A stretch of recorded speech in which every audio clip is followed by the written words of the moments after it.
वो सूरत क्या है, औरत कहीं और ब्याही जाए, वो मर्द उसको तलाक दे दे या मर्द फोत हो जाए और ऐसी सूरत में औरत अपने साबका शोहर के हाथ आना चाहे निकाह के जरिए, तो इस्लाम में इस चीज की इजाजत है। लेकिन दुख की बात यह है, मदहब का नाम लेकर बाकायदा एक हीला बनाकर हलाले को दीन का जुज बनाया गया।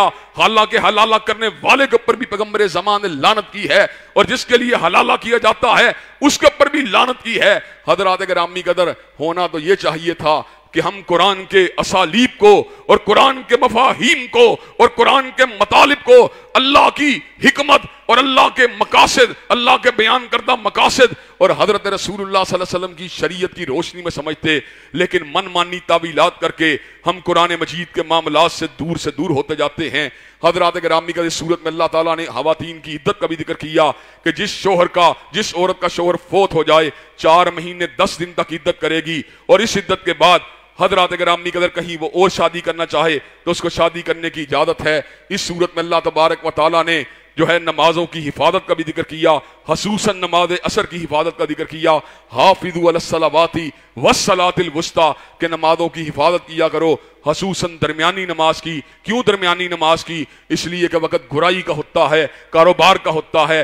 बंदा कहता है अभी शटर डाउन करता हूं, अभी दुकान बंद करता हूं, अभी रजिस्टर पैक करता हूं, लेकिन क्या होता है, कहीं ना कहीं से कोई गाहक, कहीं ना कहीं से कोई उम्मीद, कहीं ना कहीं से कोई लालच इंसान को घेर लेता है, इंसान नमाज से दूर हो जाता है।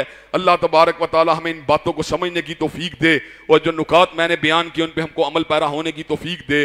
और हजरात गिरामी कदर, इसके बाद मैं आप हजरात की रहनुमाई मुल्क की मौजूदा सूरत हाल की तरह इसलिए कर देना चाहता हूँ। आपको पता है कि हालात हाजरा के हवाले से मैंने हमेशा आप दोस्त अहबाब के सामने अपने नुक्ता नज़र को रखा है।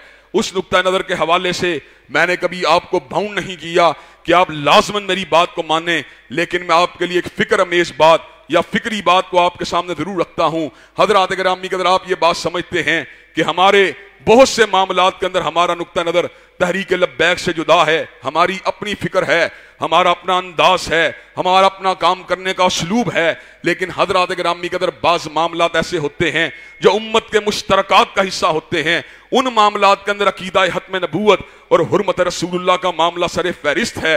आपको इस बात का इल्म है कि मैक्रोन ने हजरत रसूलुल्लाह की शान कदस में एलानिया गुस्ताही की और उस गुस्ताही के ऊपर नदामत का कोई इजहार नहीं किया। यह मसला तहरीक लब्बैक का मसला नहीं, यह मसला उम्मत मुस्लिमा का मसला है, यह मसला फकत बरेलवियों का मसला नहीं बल्कि अहलुल हदीस का मसला है, देवबंदियों का मसला है, पूरी उम्मत का मसला है कि जो हजरत रसूलुल्लाह की शान कदस के अंदर गुस्ताही करता है। हजरत गिरामी कदर, पाकिस्तान का कानून हो या शरीयत की बात हो या इब्ने तैमिया के फतावा जात हो या कुरान मजीद की आयात हो या हदीस तैयबा हो या सुन्नत मुतवातरा हो, हजरत गिरामी कदर वो शख्स जो है शरीयत इस्लामिया में उसको जिंदा रहने का हक हासिल नहीं है। हजरत गिरामी कदर, उम्मत कमजोर है, उम्मत बदहाल है, लेकिन उम्मत इतनी कमजोर नहीं है कि हजरत रसूलुल्लाह सल्लल्लाहु अलैहि वसल्लम की तौहीन को ठंडे पेटों गवारा कर ले। हजरत गिरामी कदर, हम किसी को कत्ल करने की बात नहीं करते। अभी रास्ते में मेरे बेटे ने मुझे बतलाई ये बात कि आपके हवाले से ट्विटर पे ये ट्वीट चल रही है कि आपने फ्रांसीसी सफीर को कत्ल करने की बात की है। मैंने कहा यह बात फकत प्रोपेगेंडा है, हमारा असल मौक़िफ़ वही है कि फ्रांस ने हजरत रसूलुल्लाह की एलानियत तौहीन की और उसके ऊपर किसी किस्म की मादरत खाना रवैये को इख्तियार नहीं किया, उसके ऊपर किसी किस्म की लचक का मुदारा नहीं किया, किसी किस्म की शर्मिंदगी का मुदारा नहीं किया।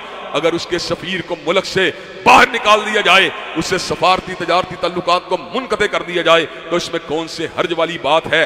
हम गिराओ जलाओ के कायल नहीं, हम पुलिस की गाड़ियों को आग लगाने के कायल नहीं, ना ही हम मजलूम और मासूम मुसलमानों और नहत्ते शहरियों के ऊपर गोली चलाने के कायल हैं। मुल्क के अंदर जितनी भी अफरा तफरी है ये अफसोसनाक है, लेकिन सोचने की बात यह है इस अफरा तफरी की बुनियाद क्या है? अगर फ्रांस के सफीर को मुल्क से बाहर निकाल दिया जाए तो हजरात गिरामी कदर इससे क्या फर्क पड़ जाएगा?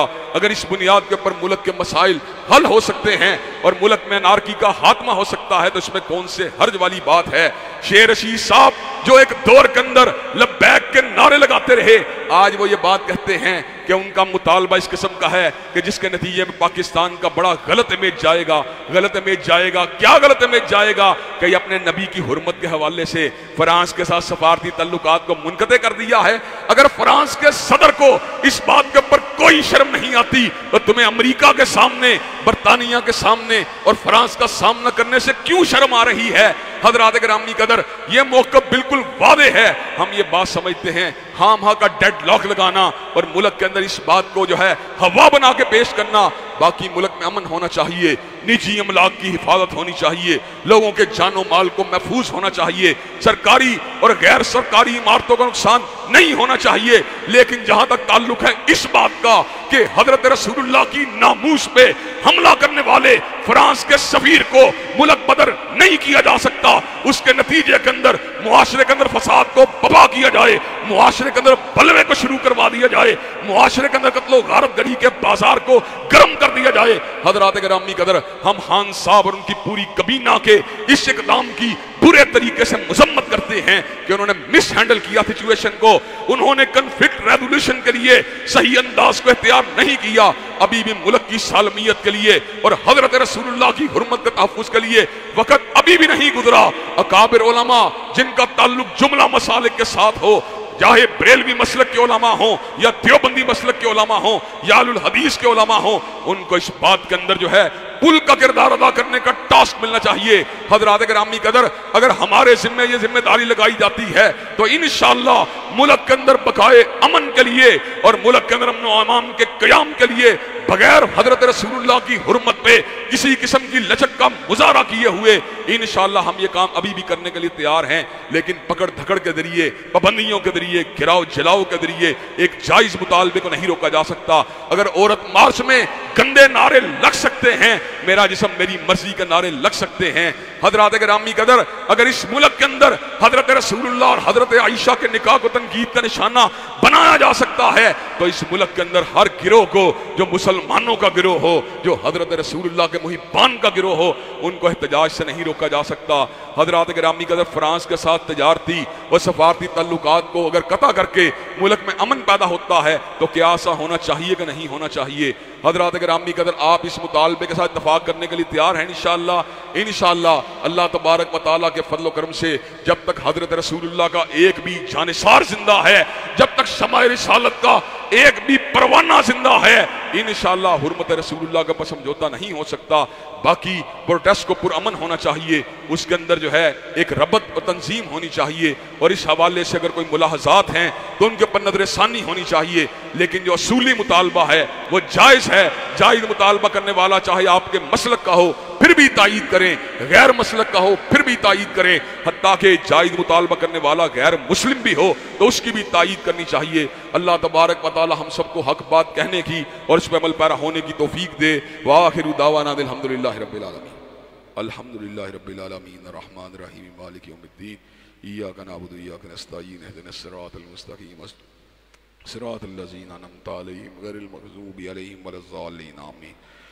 अलिफ लाम मीम अल्लाहु ला इलाहा इल्ला हुवल हय्युल क़य्यूम व इलाहुकुम इलाहुन वाहिद ला इलाहा इल्ला हुवर रहमानिर रहीम। अल्लाहुम्मा सल्लि अला मुहम्मदिन व अला आलि मुहम्मदिन कमा सल्लैता अला इब्राहीम व अला आलि इब्राहीम इन्नका हमीदुम मजीद। अल्लाहुम्मा बारिक अला मुहम्मदिन व अला आलि मुहम्मदिन कमा बारकता अला इब्राहीम व अला आलि इब्राहीम इन्नका हमीदुम मजीद।